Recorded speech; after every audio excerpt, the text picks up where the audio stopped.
All right, YouTube says that we're live, so I wanted to, we've kind of talked on this this subject before, and so I thought we'd bring it up again because now, actually, I probably should have had this conversation yesterday or the day before. Would have been really handy for most of you guys, but it's still not too late to have the conversation now, and it's gonna pay dividends for you guys over the rest of this year, actually.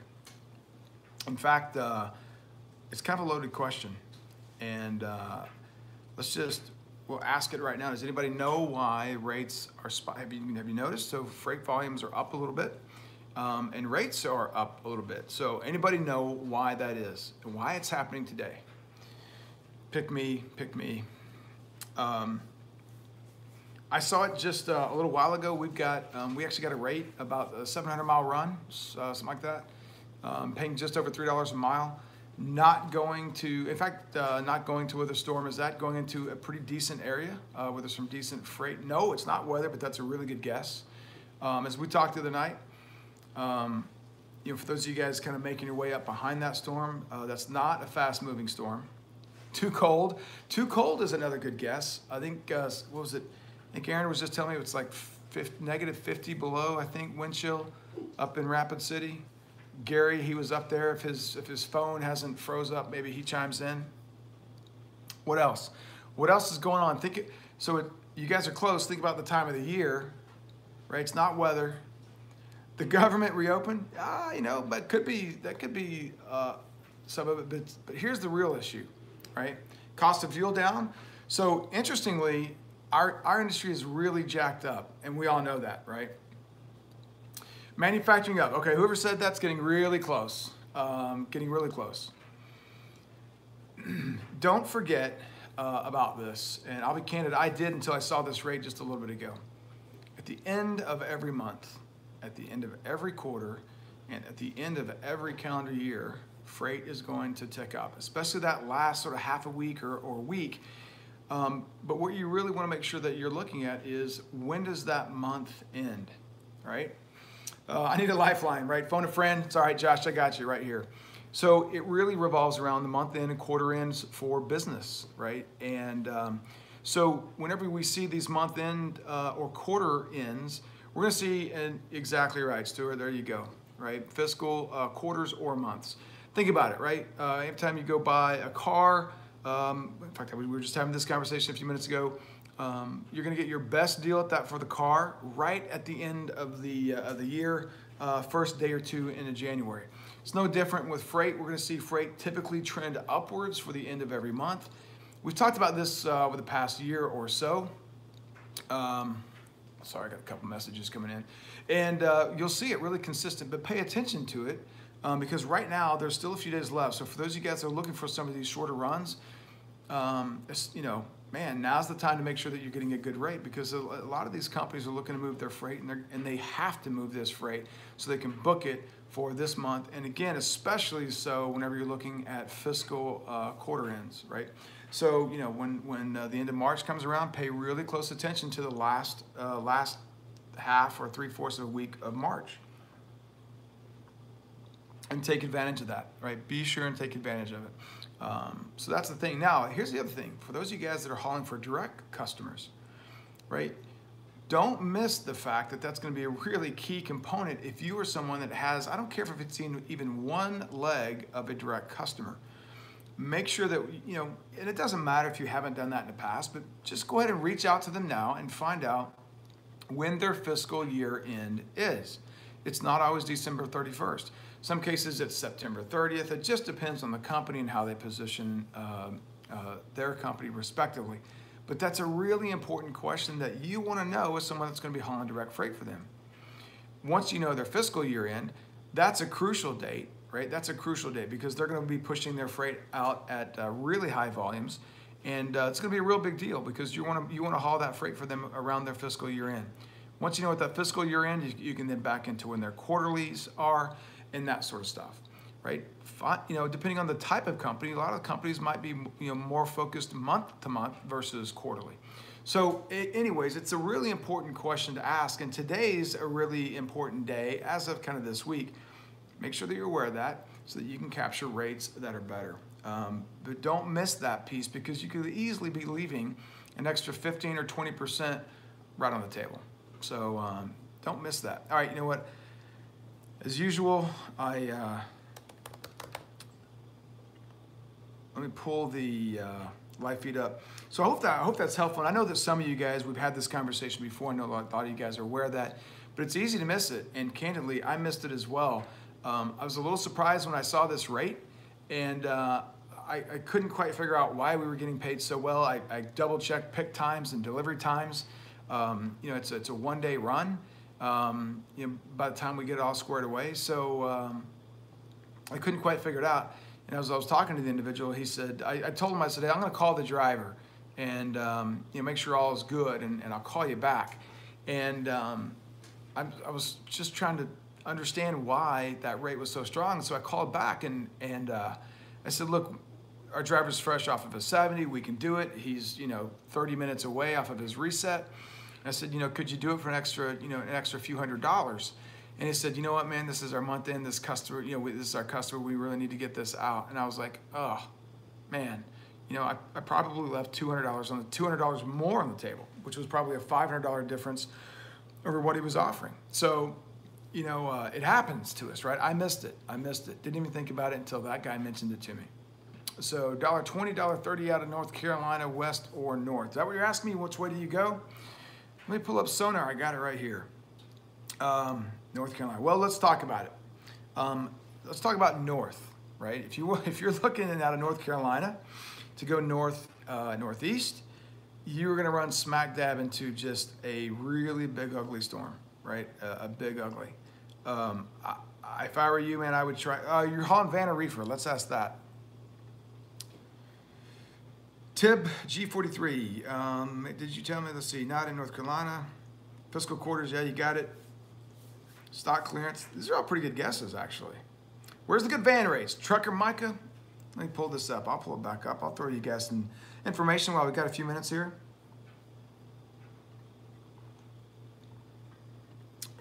Let's take a peek at what Sonar sells. What does Sonar tell us? All right, it's pulling up. So we're going to look at the head haul index. We'll look at weekly, and then we'll kind of compare that to what the outbound tender rejects is for van. All right, hey Micah, where are you? Took Raleigh to Memphis for $1.50. You know what? Memphis is not a bad area for a reefer if you got reefer. All right, let's take a peek here. So we got some. So here's the thing: we have a lot of tender rejects still up, kind of that Nebraska. All the way up to the Dakota area, right? Dakota is really strong in the tender rejects. Idaho, Washington, also really strong. Interestingly enough, Vegas is turning out some a fair amount of tender rejects. So it's kind of interesting. And I've got a ton of messages coming in. All right, so let's see. For van, yeah, Memphis does not look like it's a particularly bad area to be. That Little Rock, Tulsa area looks like it would be a decent place to be as well. You know, there's a portion of it kind of looks like that portion actually of Fort Worth area doesn't look bad. Ironically, right now, which is a little interesting considering what we saw earlier. Let me see if I can pull up the truck ratios and just get a quick peek, quick glance at that. That might be something that we want to also take a look at.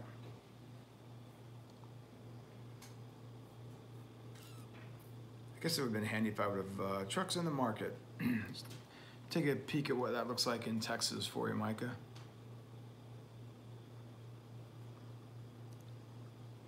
What else looks good? I'll tell you guys another area that looks pretty. Joliet is probably the happening spot right now, just outside of Chicago. That's a good place, man, if you're looking to head that way. So, yeah, the Fort Worth area, there's some trucks in the market, but man, Sonar is saying not the worst place to be as of this moment. So if you're coming from Memphis, you know, I don't know. It does look like there's quite a few trucks out in West Texas.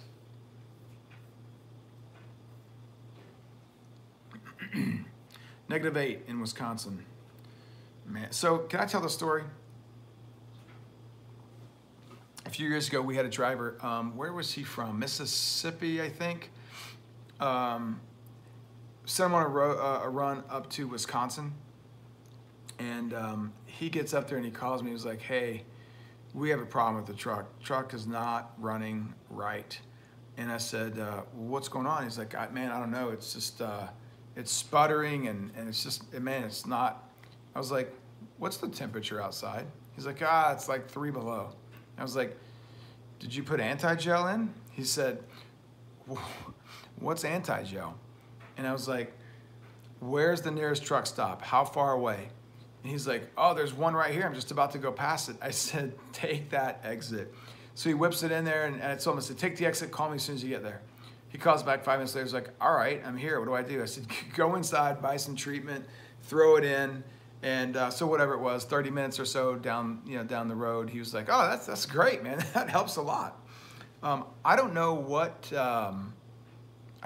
temperature. Somebody probably knows in here, a lot smarter than I am. I don't know what temperature the anti-gel becomes sort of non-effective, but that might be something that some of you guys need to be considering up. There's some crazy temperatures. Do you think tariffs will affect rates? Yes, I do, and I think you'll probably begin seeing that here. When do they kick into effect? I think around March timeframe.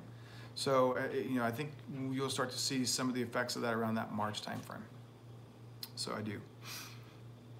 So Tib, you probably didn't make a terribly bad choice. You could have done a lot worse by heading somewhere else. Going to Kansas City in the morning. Micah, you're hauling dry van, right? Yeah. Let me take a quick peek for that. Not terribly bad. Get off there. Let me close this really quick. Yeah, you could do worse than that. That's not a particularly bad place. So you should do okay there as well. Let's see, Benjamin says, I hit on something today. I asked the brokers I called on. The normal cheap load on the board today. The shipper sets the rates, then said, I'm looking at this rate for these miles. Do you have one? Man, listen, that's not a horrible way to do it, right? I mean, anytime you're allowing the shipper, I made a call just a little bit ago, and it's a run that we have taken often. It was from a different broker, and they were offering $700 less. And I said, man, I'm not going to deadhead the truck that far for that. And he says, well, I could do $100. And I said, yeah, sorry, but $100 doesn't cover 300 miles of deadhead. To which they said, what do you mean it doesn't cover 300 miles of deadhead? I said, yeah. I said, well, what would you need? And I said, man, you know what? We wouldn't haul it, And he said, well, just give me an offer. What would you need? And I said, look, here's what we normally are hauling these for. Oh, no, I can't do that. I don't have that much in it. I said, well, man, you're getting really taken advantage of. I said, because there's a broker and we deal with all the time hauling the exact same load, picking at the exact same place, going to the exact same location you just described. We've hauled a lot of these, and they're getting a lot more money than you. And in any event, so yeah, I mean, you definitely want to work that angle, Benjamin, the best that you can, right? Lucas is -30. Man, Jeffrey, some of the temps I'm hearing is that it's a lot lower than that up in some of these areas, man. And let's play charades. I'm slow and fluorescent. Who do I drive for? That's funny. Snyder? Yeah. I had someone tell me today. What phrase did they use? They said something to the effect of, well, let me look at this rate. I called on the load, and the pick times, the weight, and all that sort of stuff worked out. And I said, well, give me just a minute. Let me kind of find my rate that I'll charge. And they said, well, I'll have to look at my rates too. They said, my February rate contract just kicked in. Oh no, your February rate contract? And I said, man, okay, great. I said, hopefully that means that your rates went up because my price didn't go down because it's in February, unfortunately. We still have to move our truck and turn a profit. And I don't remember what they offered. That was earlier this morning, but what I know is that we didn't come to terms on that deal either. How about Boston currently delivering in the morning, then have to do a 34, hoping that the storm will have passed and should be looking good. Man, Stuart, let me check for you. I don't know that that storm's gonna be passed by then. Did you say van or reefer, Stuart? Let me know what you're hauling, man. I need to, let's see, I got reminded by Dell trying to push stuff on me like I need more computers. Sam, you know, there has been a pretty big change this week, and the last couple of days it's been a noticeable spike. So for sure. Spectre's here listening.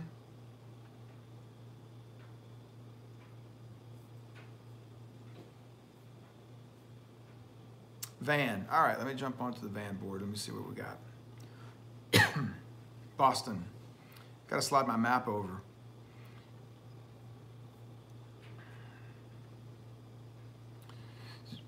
Stuart, did you get a Boston on? You went there on purpose. You went there on purpose. Just kidding, man. Just kidding.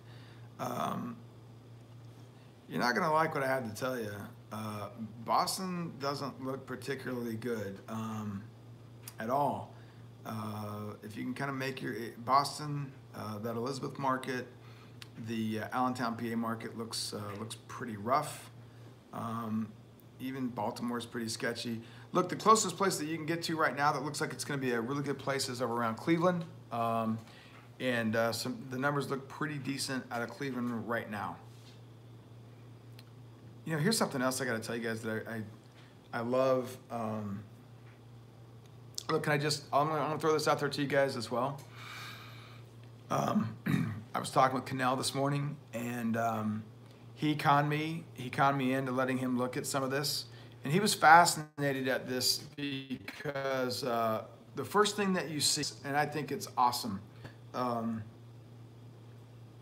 is the price of diesel in that area. And especially when we're talking, you know, when you consider IFTA, and especially when you get up into some of the Northeast states, right, where some of the swings on price of diesel could be really significant. You know, the diesel price is, you know, $2.98 over in that Cleveland market. Pittsburgh market, $3.35, right? I mean, profit thrown away out the stacks much. So really big difference, right? And we're talking just a few hundred miles in difference. So that's one of the things I love looking at this. It's like, man, you know, one quick glance, I know where I don't want to be buying fuel. Not that there aren't a lot of apps for that, and I hope that a lot of you guys access those maps. But it's just cool that it's the first thing I see right in my face.